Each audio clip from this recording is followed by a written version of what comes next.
Welcome back commerce champion and welcome to UK triple S C assistant accountant batch. आज हम discuss करेंगे कि कौन से टॉपिक जो है वो इम्पोर्टेंट है और कौन से टॉपिक्स में हमें ज़्यादा कंसंट्रेशन करना है और कौन से टॉपिक ऐसे हैं जिसमें हम कम कंसंट्रेशन करें और टाइम बचाएं तो चल जाएगा। तो गाइस, सबसे पहले हम यूनिट वन पे आते हैं। यूनिट वन का नाम है financial accounting, computerise accounting and cost accounting. Cost accounting का जो ये पार्ट है, नया पार्ट है, इसीलिए ये यूनिट इंपॉर्टेंट हो जाती है। कॉस्ट अकाउंटिंग से हम एक या दो क्वेश्चन ज़रूर देख सकते हैं अपने एग्जाम में। फाइनेंशियल अकाउंटिंग हम सबको पता है, जिसने भी ग्रेजुएशन की है। इसमें हमें डबल एंट्री सिस्टम, पोस्टुलेट्स के बारे में पता होना चाहिए। हमसे क्वेश्चन पूछे जा सकते हैं कि डबल एंट्री सिस्टम क्या होता है, डबल एंट्री सिस्टम क्यों होता है। तो आपको लिखना है हर एक एंट्री का डुअल इफेक्ट होता है, इसलिए डबल एंट्री होता है। आपसे पूछा जाता है क्रूअल क्या कहता है, या फिर आपसे पूछा जाएगा कि फॉर एग्जाम्पल आपसे ये पूछ लेंगे कि आपने एक एंट्री पास करी है, तो इसमें कौन कौन से अकाउंट हिट हो रहे हैं। या फिर अकाउंट का नेचर पूछ लिया जाएगा कि ये रियल अकाउंट का गोल्डन रूल क्या है, नॉमिनल अकाउंट का क्या है। उसके बाद लेजर, सब्सिडरी, आपको जर्नल पूछे जा सकते हैं। बीआरएस पूछा जा सकता है कि अगर कैश अकाउंट में इतना बैलेंस है और बैंक में इतना बैलेंस है और फिर ये ट्रांजेक्शन हो गई, तो बताओ बीआरएस पे क्या इफेक्ट पड़ेगा। ऐसे एमसीक्यू आ सकते हैं। नॉन प्रॉफिट ऑर्गेनाइजेशन में पूछा जा सकता है। अब ये जो बड़े बड़े क्वेश्चन है ना, इनमें पूरे पूरे क्वेश्चन तो ऑब्वियसली नहीं आएंगे क्योंकि बेस तो एमसीक्यू है, लेकिन ऐसे आ सकता है कि इस पर्टिकुलर एंट्री का क्या इफेक्ट होने वाला है। तो ऐसे आ सकता है। इस वाले टॉपिक से शेयर्स डिबेंचर से पक्का क्वेश्चन आएगा, देख लीजिएगा। फोर फीचर से आने के पूरे पूरे चांसेस है। रिडेम्पशन, बायबैक और बोनस से भी क्वेश्चन बन सकते हैं। उसके बाद आता है computerised accounting. Computerised accounting is something जो इसमें नहीं होता, मतलब इस पे ज़्यादा फोकस करने की ज़रूरत नहीं है। लेकिन आपको वर्ड, पावर पॉइंट और एमएस एक्सेल इन्होंने दी हैं, तो हमें इसके लिए कंप्यूटर पढ़ना ज़रूरी है। तो आप कंप्यूटर का कोई भी अगर एक लेक्चर बेसिक सा देखोगे तो उससे ये हो जाएगा। फिर आता है ये पूरा पार्ट जो है, ये कॉस्ट अकाउंटिंग के लिए है। कॉस्ट अकाउंटिंग में वो आपसे पूछ सकते हैं कि ओवरहेड कॉस्ट कौन कौन सी होती हैं, मुझे ये बताओ। एक ना इसमें होता है कॉन्सेप्ट मार्जिनल कॉस्टिंग का। तो मार्जिनल कॉस्टिंग में ना बहुत सारी चीज़ें होती हैं कि एवरेज कॉस्ट, रेवेन्यू, और उसके बाद आपसे पूछा जाएगा फॉर्मूलेज बहुत हैं कॉस्ट में। ठीक है, फॉर्मूला बहुत है कॉस्टिंग में, तो आपसे कॉस्टिंग में तो फॉर्मूले पे ही आपको अटका सकते हैं, इसलिए फॉर्मूला टिप पे होना चाहिए कॉस्टिंग के केस में। अगर हम यूनिट टू पे आ जाएं, तो यूनिट टू जो है वो एफएम है। एफएम कहते हैं हम इसे, फाइनेंशियल मैनेजमेंट को शॉर्ट में, और स्ट्रैटेजिक मैनेजमेंट को शॉर्ट में कहते हैं एसएम। तो इसमें आपको पता होना चाहिए कि सिग्निफिकेंस क्या है, फाइनेंशियल मैनेजमेंट क्यों ज़रूरी है, कैपिटलाइजेशन किस चीज़ को करना चाहिए, कैपिटल स्ट्रक्चर की थ्योरीज पे क्वेश्चन बन सकता है।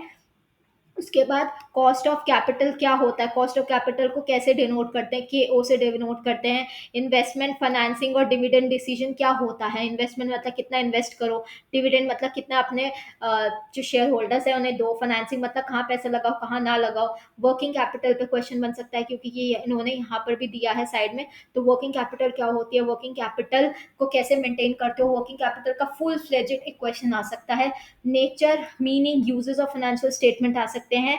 उसके बाद वो पूछ सकते हैं कि चार टाइप की फाइनेंस, मतलब आपके फाइनेंशियल स्टेटमेंट में क्या क्या इंक्लूडेड है। तो आप लिखेंगे बैलेंस शीट इंक्लूडेड है, पीएनएल इंक्लूडेड है, नोट्स टू अकाउंट्स भी इंक्लूडेड होते हैं, ट्रायल बैलेंस इंक्लूड होता है। उसके बाद इसमें किसी किसी को कैश फ्लो बनाना होता है। क्वेश्चन ये आ सकता है कि किसको कैश फ्लो नहीं बनाना होता है, कौन सी ऑर्गेनाइजेशन एग्जेम्प्टेड है कैश फ्लो बनाने से, ये भी आ सकता है। उसके बाद रेशियो, रेशियो से तो पक्का क्वेश्चन बनेगा, ये भी एक हाईएस्ट पॉइंटर है एग्जाम के पॉइंट ऑफ व्यू से।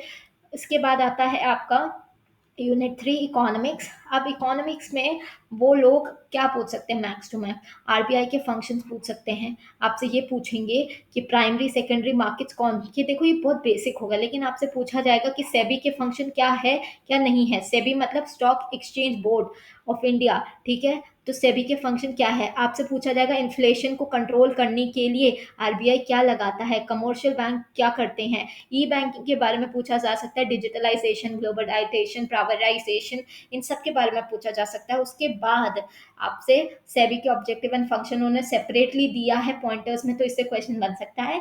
उसके बाद अगर हम यूनिट फोर पे आ जाएं, तो business, it's all about business manage, PST.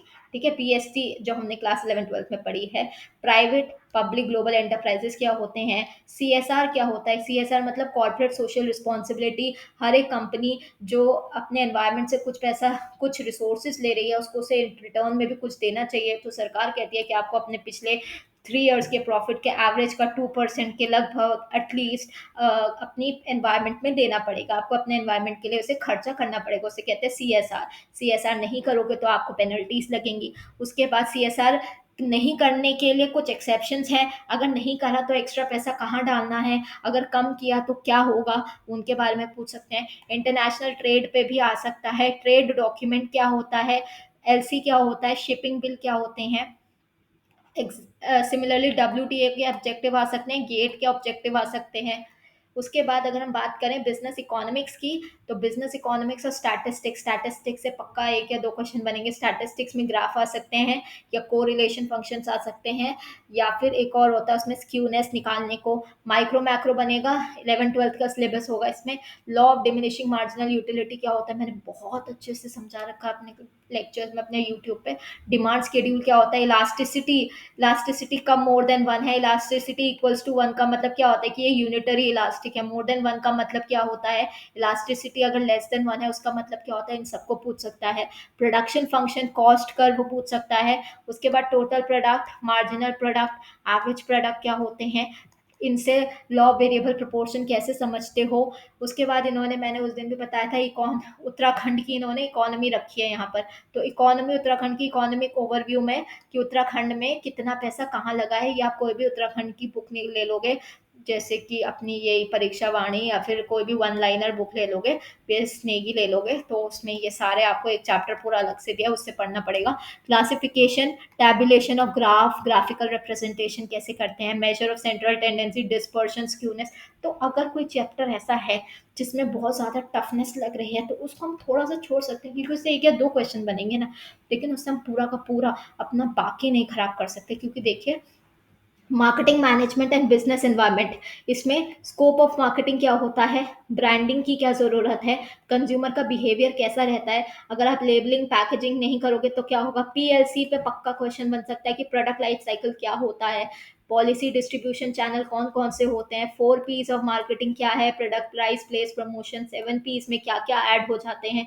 Demonetisation मतलब कि क्यों हुआ था, डिमोनेटाइजेशन के बाद क्या फ़ायदे हुए, LPG, लिबरलाइजेशन, प्राइवेटाइजेशन, ग्लोबलाइजेशन पे क्वेश्चन, कंज्यूमर प्रोटेक्शन कॉन्सेप्ट और इम्पोर्टेंस पे क्वेश्चन बन सकता है। उसके बाद ये जो 7th यूनिट है, ये तो मोस्ट टफेस्ट यूनिट आप इसे मान सकते हो। इसमें जो ऑडिटिंग है वो 100 मार्क्स का अकेला सब्जेक्ट है, टैक्सेशन 100 मार्क्स का अकेला है, लॉ 100 मार्क्स का अकेला है।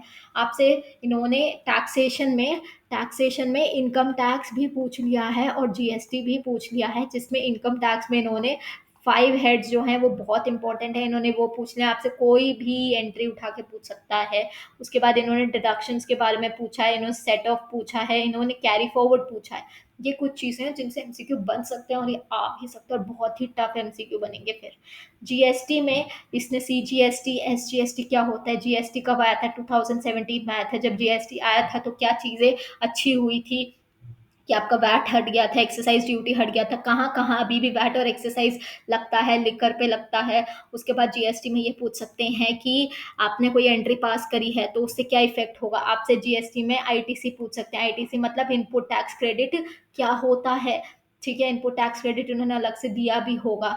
ठीक है, इनपुट टैक्स क्रेडिट क्या होता है। उसके बाद आपसे GST में और क्या पूछ सकते हैं, आपसे पूछ सकते हैं, हाँ, कि GST जब आया तो उससे टैक्सेशन में क्या फ़ायदा हुआ। ये फ़ायदा हुआ कि टैक्स ऑन टैक्स नहीं लगते अब, मतलब कि टैक्स ऑन टैक्स नहीं लगते। पहले क्या होता था, टैक्स लगता था, उस टैक्सेबल वैल्यू के ऊपर फिर से टैक्स लगता था, तो ये नहीं लगते। ये उसके बेनिफिट्स हैं।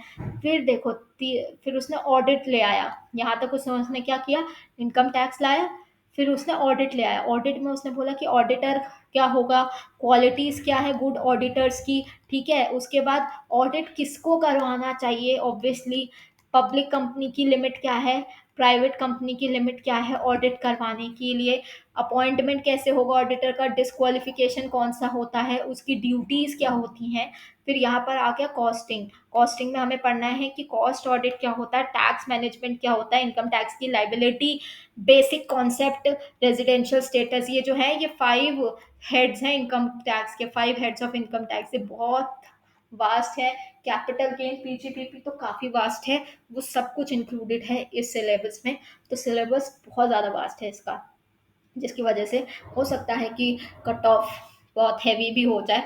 अगर वो ईज़ी क्वेश्चन देंगे, बट अगर वो टफ क्वेश्चन देंगे जो कि बन सकते हैं, बहुत प्रैक्टिकल सिलेबस है, ठीक है।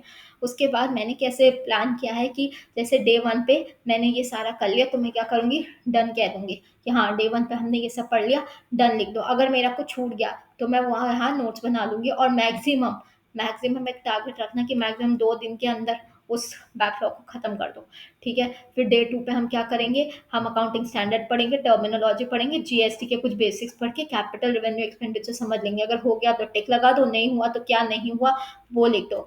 ऐसे कुछ हम इस पूरा रिवाइज करने वाले हैं जो मैंने प्लान किया है।